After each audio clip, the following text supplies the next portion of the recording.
I want to take a moment to talk about Paul Thomas Anderson. I do not dislike Paul Thomas Anderson. Well, I did not dislike Paul Thomas Anderson, although there were signs that he was able to slip up as an ambitious, assertively filmic auteur. Right from the outset, Hard Eight demonstrates the worst of 90s indie character-centric trite, a scaffolded handful of contrived characters and developing tensions so that boring critics like Roger Ebert can tick off the boxes of alleged character development and then profess to like the film. Hard Eight is rubbish in my opinion, and if it was PTA's only film, no one would remember it, and no one really ought to. I do find myself generally agreeing with the hype around Boogie Nights. It certainly remains to this day the director's greatest achievement. It was evidently inspired by the films of Scorsese and someone like Altman, and whilst it owes a lot to a film like Goodfellas, I would say it goes one further than Goodfellas, which can suffer from a bit of gaudiness, that is, Scorsese reveling in his mobster players like the skinnier bully cheering on his brutish buddies as they bash the nerd's head in.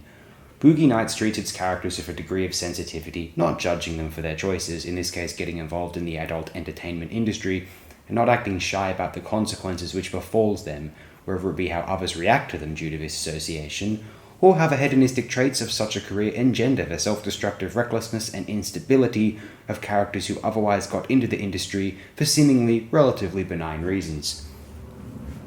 On top of that, it is also one of the most watchable, enjoyable, memorable American features released during my lifetime, very, very early into my lifetime, and I feel as though it has us assuming that Paul Thomas Anderson is way more of a genius than he might actually be. Magnolia was the first sign. Something was very wrong.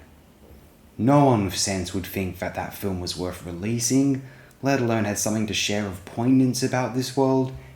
Anyone who admires Magnolia, I consider unable to assess the inherent majesty in human life and yearnings for truth. They may as well have gotten into the work of Deepak Chopra.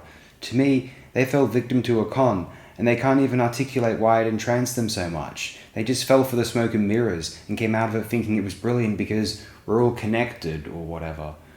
Unfathomable garbage. Throw it in the bin, throw away that bin, and never mention that atrocious picture to me ever again. He got me with Punch Drunk Love. You smarmy shit. You knew it.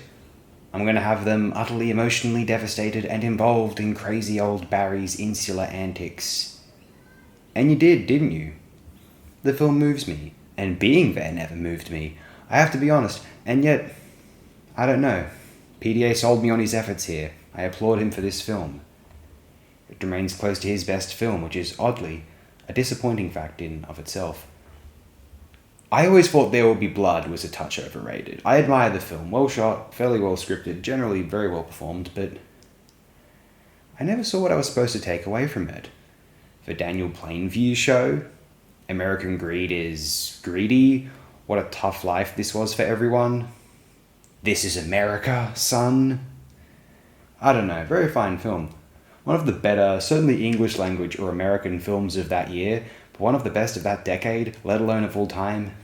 Nah, I never could go that far. I think that's just a bit ridiculous. The Master suffers from a meagre second half of screenplay, although the two lead performers, Phoenix and Hoffman, give it their all, and Adams would have too if she'd had much character or direction to actually work with. I utterly love the film's cinematography, probably as much as I like the visuals of any of Anderson's films. Where the film finishes, I revere the photography, and I wonder what I was supposed to learn about people or the characters once it had finished. Someone do enlighten me. I won't feel offended. Maybe he just didn't communicate effectively enough. Who knows?